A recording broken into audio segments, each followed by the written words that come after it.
Hello students, welcome to your WebSeek.Academy English channel. Today, we will discuss the poem Water, which is included in your second PUC English syllabus. This powerful and thought-provoking poem is written by Challapalli Swaroopa Rani, a well-known Dalit poet, writer, and social activist from Andhra Pradesh. A note on the poet. Challapalli Swaroopa Rani, B. 1968, obtained her doctorate at the University of Hyderabad and is currently the head of the Center for Buddhist Studies, Nagarjuna University, Guntur. A popular literary critic and writer, she has received several awards for her literary contributions. Several short stories and poems, essays on experiences of Dalit women, child labor and village life have been translated and published in Hindi, English and Malayalam. Her anthology of poems, Manken Puvu, has been awarded the Vimla Santhi Sahiti Puraskaram in 2006. Some of her main books include an edited volume titled Padanekin Pata, an anthology of poetry by different Dalit poets published in 1995, Manken Puvu, her first collection of poetry in 2005, Neeli Meghalu, Chikkinvutana Pata, a collection of essays entitled Asthitveganam, in 2012. She was the founder editor to the refereed Journal of Historical Research, Charitak Parishodhana. Water Summary. Water, by Challapalli Swaroopa Rani, is a reflective narrative poem. The speaker in the persona of a Dalit reminisces and chronicles a few typical but poignant situations which express the anguish and helplessness of a Dalit when he or she goes to a public pond or tank to collect water for their daily needs. In the first 5 stanzas, the speaker cites water as the witness to the practice of untouchability. The poet states in a casual, matter-of-fact tone that water, which knows where the ground is inclined along which it has to flow, knows that untouchability never disappears, because a quarrel or conflict over allowing the Dalits to collect water from a village tank or pond, between the upper caste people and the Dalits, has been smoldering for several generations.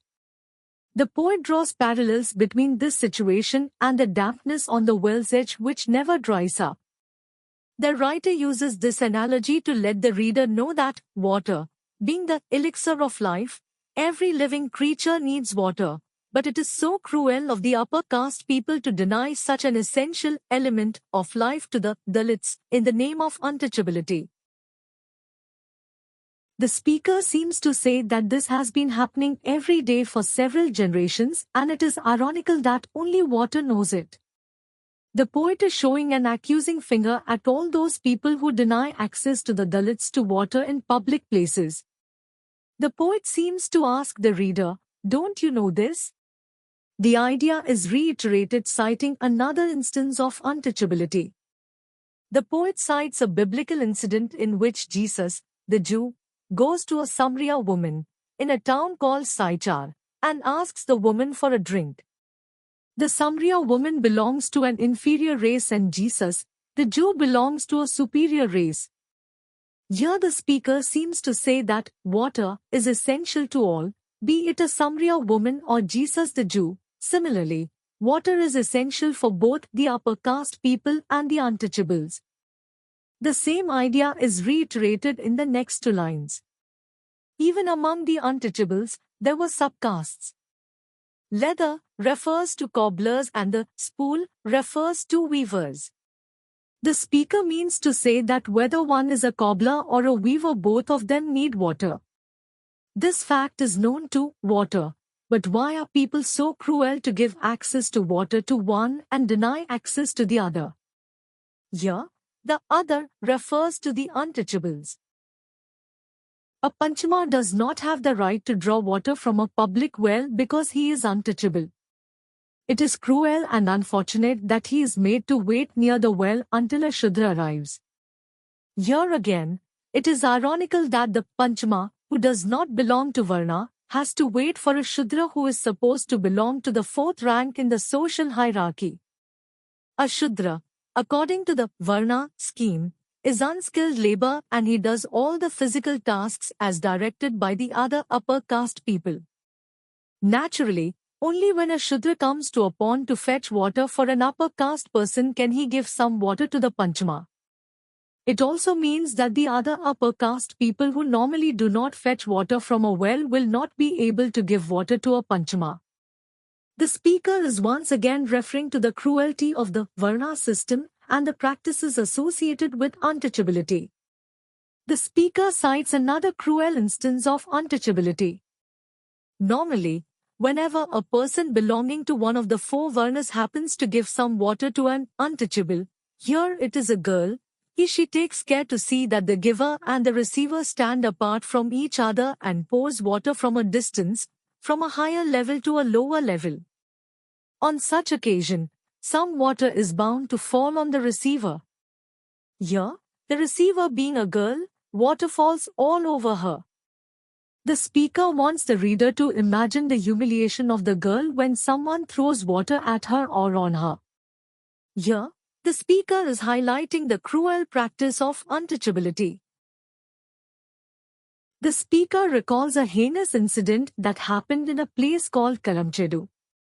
It is reported that on 16th July 1985, when two Kamma youths were washing dirty buckets that had been used to feed their buffaloes in the drinking water tank in Madikpalle, a Dalit boy objected to it, which angered the youth. Consequently, when the youths were about to beat up the boy, Munnangi Suvartamma, a Dalit woman, tried to protect the boy from the attack. She lifted the vessel that she was carrying to drive away from the attackers. This act of lifting the vessel in self-defense later resulted in a ghastly attack by the upper caste people on the Dalits. However, the speaker states that water knows the anger exhibited by Suvartamma by lifting her vessel, water pot, against the Kamma landlords who asked her not to pollute the pond water. In the last two lines, the speaker asserts that water has been the witness to centuries of social injustice. The poet speaks in the first person and reminisces her painful experiences. The speaker says that whenever she sees water, she recalls that the people in her part of the village, Wada, would be suffering from severe thirst all day, not being able to get even a glass of water. She recalls sadly how they, the Dalits, would look forward to their weekly bath day, as if it was a wonderful festival day, while the upper caste people in the entire village enjoyed bathing luxuriously twice a day. Here the speaker intends to highlight the fact that while the Dalits were deprived of water and were given water only once a week, the other people had so much water that they bathed luxuriously twice a day. The speaker recalls her childhood, when they had to walk miles and miles to fetch water from the big canal and carried back heavy pots with the muscles and veins in their necks straining and bursting. The speaker narrates a fire accident in Malpalle. It was a locality where the Dalits lived in thatched huts. When their thatched roofs caught fire, the huts were completely destroyed in the fire for want of a pot of water to douse the fire. The speaker expresses her opinion about the role of water in the life of the Dalits. She also expresses her view about how water is acting as an agent of social change at the local as well as at the global level. The speaker states that for them, Dalits, water is a mighty movement itself and cites the instance of the Mahad struggle at the Chadar tank. Mahad was a town in Kolaba district in the then Mumbai state. The Mahad municipality had passed a resolution to allow untouchables full free access to all village waterfronts. But the local upper caste population did not allow the Dalits to use the water and the resolution remained only on paper. On 19 March 1927, Dr. Baba Saheb Ambedkar led a rally to the water reservoir at Mahad, drank water from that tank, and asserted the rights of the Dalits. The speaker states that, for the Dalits, a single drop of water stands for tears shed by Dalits over several generations. She regretfully states that the Dalits had fought many battles for water in which they had shed their blood but had never succeeded in winning even a small puddle of water. The speaker seems to hint that water can act as an agent of social change and avenge the humiliation suffered by the Dalits. That is why she says, water is not a simple thing. It can give life, but it can also devour lives. She categorically states that the water which should have been given to the Dalits to quench their parched throats later became the killer tsunami wave and swallowed village after village. In these lines, the speaker seems to suggest that water itself has acted as an agent of retribution, punishing the people for denying water to the Dalits. The theme of water as a mighty force and an agent of social change continues. She recalls the suffering undergone by the poor people who get killed whenever there is a flood. The speaker remarks that poor people become playthings in the vicious hands of water and get killed in large numbers, often turning villages into dry deserts. Having expressed the harm caused by water to the untouchables, the speaker, in stanza 13, says that water can become an issue of conflict between the village and the wada, and between one state and another, and be the cause of a bloody battle where people kill or hurt each other, making the blood run in streams. The speaker says that the very same water also can sit innocently in a Bisleri bottle, appearing so innocuous. The poet traces the new avatar taken by water in the global market. She says that the very same well water, which the Dalits used to draw up from a well and carry in pots balancing them over their heads and hands, now slowly and clandestinely dances its way into the Pepsi man's bottle. Subsequently, it gets sold in its new name, mineral water. The sale and origin of mineral water are also being vehemently debated. It is well known that Dalits depend on wells for their needs. But, owing to globalization, many entrepreneurs have set up bottling plants for mineral water and other beverages. This has resulted in the depletion of groundwater, which affects the Dalits directly. The speaker seems to ridicule all those people who prevented the Dalits from polluting the water by their touch. She seems to make fun of them, saying, "What happened to your social restrictions now?" The speaker concludes declaring that water is not an insignificant or trivial issue but is a multinational market commodity, and it knows everything, omniscient. It contains the world, meaning water has no boundaries. In the end, the speaker seems to challenge the oppressors that they can no longer deprive the untouchables of their share of water. Water Comprehension 1. 1. The expression, generations-old strife, suggests a. The bane of the caste system. b. Politics of revenge. c. Differences among humans. Answer A. The bane of the caste system. 2. It also knows the subcaste difference between leather and spool. Leather and spool stands for A. Pure and impure. B. Higher and lower. C. Cobbler and weaver. Answer C. Cobbler and weaver. 3. How is water a witness to the humiliation caused to the Dalits? Answer. In earlier times, when the Varna system was in practice, the Panchamas or the untouchables were not allowed to touch or fill their pots with water. Whenever a Vada girl went to collect water from a pond or a tank, the people of other Varnas used to pour water from a higher level at a distance into the pot of the Vada girl. Naturally, on such occasion, some water would invariably fall on the body of the girl. This would cause a lot of humiliation to the girl. 4. What does the speaker remember when she sees water? Answer. When the speaker sees water, she would remember how people in her Vada would thirst all day for a glass of water. Secondly, when she sees water, she is also reminded of how they would eagerly welcome their weekly bath days as if it was a wondrous festival, and also remember how the entire village bathed luxuriously twice a day. The speaker also would recall her childhood when she would walk miles on end to go to the big canal and carry back heavy pots with the muscles and veins on her neck straining and bursting. Finally, The sight of water would also make her recall how thatched roofs in Malpalle were burned to ashes for want of a pot of water to douse the fire. 5. Circus feat refers to A. Hardship to fetch water. B. Balancing the water pots on the head.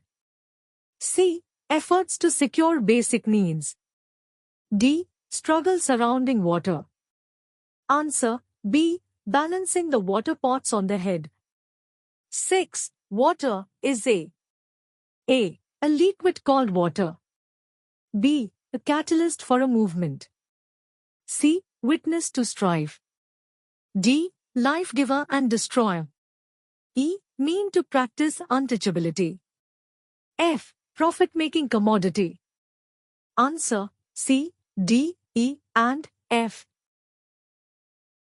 Water comprehension 2. 1. Discuss the travails suffered by the Wada people to get water. Or, how does the poet bring out the suffering and pain experienced on account of water? Or, discuss the problems faced by Wada people while collecting water. Answer. In the poem, Water, the speaker recalls the role played by water as an agent of social change.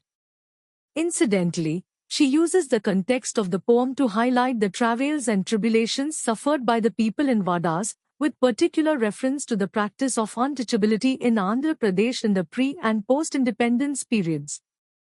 It is an age-old practice that the Dalits or the untouchables live in separate colonies situated farther away from other communities and are called Vadas. Whenever the Dalits needed water, they used to wait near the pond or tank until a Shudra came there and gave them some water. This caused a great deal of humiliation, pain, suffering and anguish to the Dalits.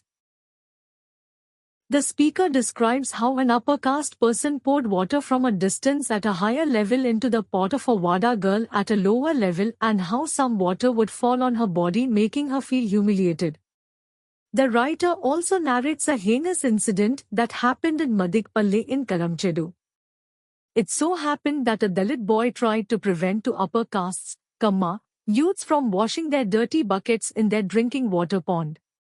The two upper caste youths tried to attack the boy, but a Dalit woman by name Suvartama came to the boy's defense, lifting her vessel to ward off their attack. Enraged by this protest by a Dalit woman, the Kamma landlords attacked the Dalit colony. The speaker recalls how her Wada people would thirst all day for a glass of water and narrates how people in Vadas eagerly look forward to their weekly bathing day as if it was a wondrous festival, while the people in the entire village bathed luxuriously twice a day. She also recalls painfully how in her childhood she used to walk miles and miles to collect water from the big canal and carry back home heavy pots balanced on her head, with the muscles and veins on her neck straining and bursting. Finally, the speaker mentions how several thatched huts in Malpalle, a Dalit colony, were reduced to ashes for want of a pot of water to douse the fire. 2. For us, water is not simply H2O, suggests A. Its chemical significance. B. It is a common resource available for all. C. It is a symbol of struggle against discrimination. Answer C. It is a symbol of struggle against discrimination. 3. What does the contrast, some taking bath once a week and others twice a day, connote? Answer. Some taking bath once a week and others twice a day connotes that the Dalits were able to take a bath only once in a week because they had no free access to public water, and only when they had stored enough water for all of them to take a bath would they take a bath on that day. On the other hand, the village people had free access to water and so they would take a bath twice a day. 4. Why does water become a matter of dispute? Answer. The available quality of water differs from area to area, so it becomes a matter of dispute. Some people get excess of water and some people do not get water even to drink. Water is a necessity for all the basic needs and for irrigation, for electricity, and for industries. When the required quantity of water is not available, people will have to get it from elsewhere. when they go to other areas, the people from that area protest and agitate, so wars happen. A similar fight occurred between Karnataka and Tamil Nadu. People of both states destroyed each other's property and destroyed and damaged buses just over the question of sharing water. In this way, many quarrels have happened for the sake of water. 5. Look at the expressions, many a circus feat, and dances its way into the Pepsi man's bottle. What contrast do you notice between the two? Answer. The phrase, many a circus feat, refers to the Wada women walking with heavy pots of water on their heads, miles and miles, from a big canal. This indicates the strain, the anguish, and the humiliation suffered by Dalits to fetch water for their daily needs. On the contrary, the phrase, dances its way into the Pepsi man's bottle, refers to water being sold as a multinational market commodity. Here the phrase, dances its way, shows the ease and the surreptitious ways in which water is sold for a price when it is known all over the country that tens of thousands of poor people and Dalits even today walk miles to fetch drinking water. For the Dalits and the poor, water is a necessity and Pepsi is an item of luxury. This reflects how the poor become victims of discrimination. Water Comprehension 3. 1. How does the poem, Water, demonstrate the disparity and discrimination in our society using water as a symbol? Or, is water instrumental in social discrimination and disparity? Explain. Or, bring out the bitter instances recollected by the speaker in Water. Or, the difference between race and agony of the Panchama due to water has been effectively brought out in Water. Discuss. Or, water is a witness to centuries of social injustice. Explain with reference to the poem Water. Answer. In the poem Water, the speaker recalls several instances taken from the life of the Dalits to highlight the disparity between the Dalits and the upper caste people in their lifestyles. The speaker states that water is witness to the Panchama's plight when he goes to the pond or tank to collect water. Since he does not have the right to draw a pot of water directly from a well, he waits all day near the well until a Shudra arrives there and fills his pot. Next, the speaker mentions the humiliation of the Wada girl when she receives water poured from a distance. Some water falls on her body and she felt humiliated. Later, the speaker articulates the righteous indignation shown by Karamchedu Suvartamma when she raised her vessel to ward off an attack by the Kamma youths against the Dalit boy who asked them not to pollute their drinking water. These instances illustrate how the Dalits were discriminated against using water from a public well. The speaker recalls how people in the Wada would thirst all day for a glass of water while the villagers had a lot of water to drink and bathe as and when they wanted. On the other hand, the people in the village enjoyed the bath twice a day because they had plenty of water, and the Dalits were made to forgo water on the pretext of untouchability. Next, the speaker narrates how in her childhood they walked miles and miles to collect water from the big canal and walked back carrying heavy pots of water on their heads, with the veins in their necks straining and bursting. Thanks for watching. If you found this video helpful, don't forget to like, share, and subscribe to WebSeek.Academy for more English lessons and notes. See you in the next video. Until then, keep learning and keep growing.